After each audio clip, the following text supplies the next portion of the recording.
ఎథి centre channel కు స్వాగతం।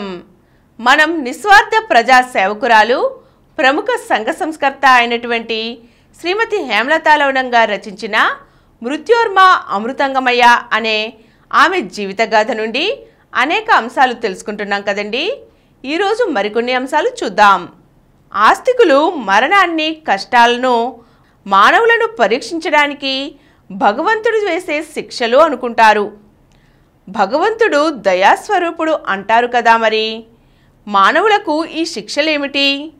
బిడ్డ మరణిస్తే మా ఎమేలియా పంతులమ్మ దుఃఖాన్ని చూశాను। దుఃఖాన్ని భరించలేక ఆమె మరణించడము చూశాను। ఈ దుఃఖం వేరు, కష్టాలు ఎదురైనప్పుడు అనుభవించే దుఃఖం వేరు। ఎక్కడ గాఢమైన అనురాగం, ప్రగాఢమైన అనుబంధం ఉంటుందో అక్కడ ఆ ఆత్మీయ ప్రేమ కనుమరుగైనప్పుడు అనుభవించే దుఃఖం వేరు।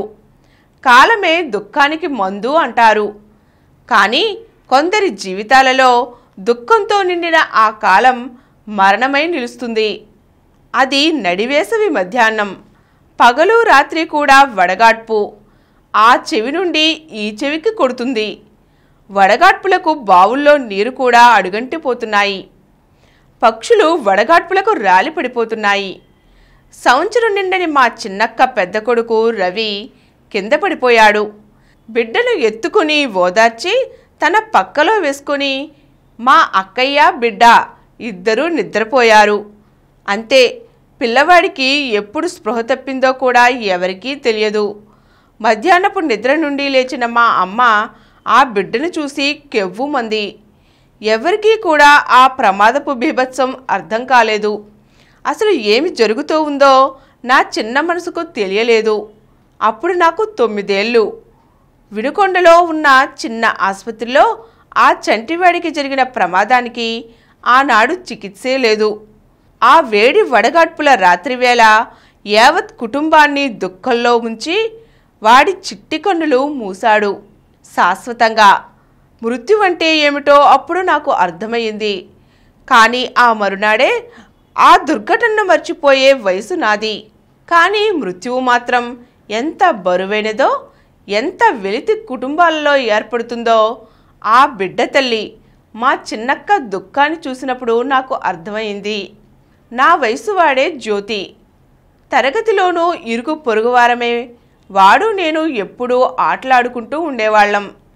సమవయస్కులమే అయినా తెల్లవారి మొదలు నిద్రపోయేదాకా వాడు అక్క అక్క అని పిలుపుతో నా చెవులు నిండిపోయేవి। రేగుపళ్ళ పొదలు, బులుసుపళ్ళ పొదలు, ఆ చింతతోపులు మాకు ఇష్టమైన ఆట స్థలాలు। ఉన్నట్టుండి ఒకనాడు వాళ్ళమ్మ వచ్చి, జ్యోతికి జ్వరం వచ్చిందమ్మా, అక్క అక్క అంటూ నిన్నే కలవరిస్తున్నాడు అని చెప్పింది। స్కూలుకు వెళ్ళబోతున్న నేను వాడి వద్దకు పరిగెత్తుకు వెళ్ళాను। నన్ను చూడగానే ఒకదానికొకటి సంబంధం లేని మాటలు వదులుతున్నాడు। మంచినీళ్ళు కావాలేమోనని వాళ్ళమ్మ చేత మంచినీళ్లు తెప్పించాను। మంచినీళ్ళ గ్లాసు చూడగానే వాడు విపరీతమైన భయంతో ఎగిరిపడ్డాడు। ఆ సాయంత్రం మా ఇంటికి ఎదురుగా ఉన్న పోస్ట్ బంట్రోత్ ఆయన నాటు వైద్యుడు కూడా జిల్లేడు కొమ్మల నుండి ఒక గ్లాస్ పాలు పిండి వాడి చేత తాగించాడు। ఆ మరునాడు ఉదయానికి జ్యోతి ఆరిపోయింది। 3 నెలల నాడు వాడిని పిచ్చికుక్క కరిచింది। వాళ్ళమ్మ నాటు వైద్యం చేయించింది, కాకరాకు కాణీ వేసి కట్టు కట్టించింది। ఆ జబ్బును హైడ్రోఫోబియా అంటారట। అది ఆ సామాన్యులకు అర్థం కాలేదు। ఈ జబ్బులు, వాటికి వాడే మందులు వారికి తెలియవు। నాటు వైద్యమే ఆనాడు వారికి లభించింది, అయితే అది మృత్యువునికే దారి చూపించింది। ఈ 2 సంఘటనలు సృష్టించిన విషాదం మృత్యువంటే ఏమిటో నేర్పించి వెళ్ళిపోయాయి। ఈనాడు కూడా శవాన్ని చూడలేను। ఈనాటికి పిచ్చి కుక్క అనగానే ఆ మిత్రుడే నాకు గుర్తుకు వస్తాడు। కొన్ని సంఘటనలు మన జీవితంలో ఎదురు దెబ్బ కొట్టి వెళ్ళిపోతాయి। సంవత్సరాలు గడిచిపోయినా దెబ్బ వలన బాధ సమసిపోతుంది, కానీ మనసున మచ్చ మిగులుతుంది। 70 ఏళ్ల కాలం ఈ 2 సంఘటనల మీద నుంచి దాటిపోయినా అవి మిగిల్చిపోయిన దుఃఖ స్మృతి ఈనాటికి నా మనసులో ఉంది। ఒక్క దుఃఖ సంఘటనలే కాదు, హృదయాలపై గాఢమైన ముద్ర వేసిపోయే ఆనందమయ సంఘటనలు మన జ్ఞాపకాల పొరల్లో దాగి ఉంటాయి. ఈరోజు మనం హేమలత లవణం గారి బాల్యంలో ఆమె చూసిన 2 మరణాల గురించి తెలుసుకున్నాం కదండి. ఆమె బాల్యానికి సంబంధించిన మరిన్ని విశేషాలతో వచ్చే ఎపిసోడ్లో కలుద్దాం. ఈ కార్యక్రమం మీకు ఎంతో నచ్చింది కదా.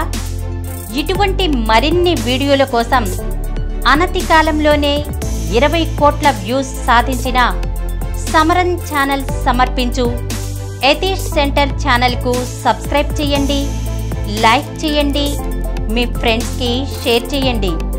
అలాగే ప్రక్కనున్న గంట సింబల్ని ప్రెస్ చేయడం మర్చిపోకండి. Please download Samaram Channels app from Google Play Store and watch your favorite channels. Click the bell icon and subscribe to the channels.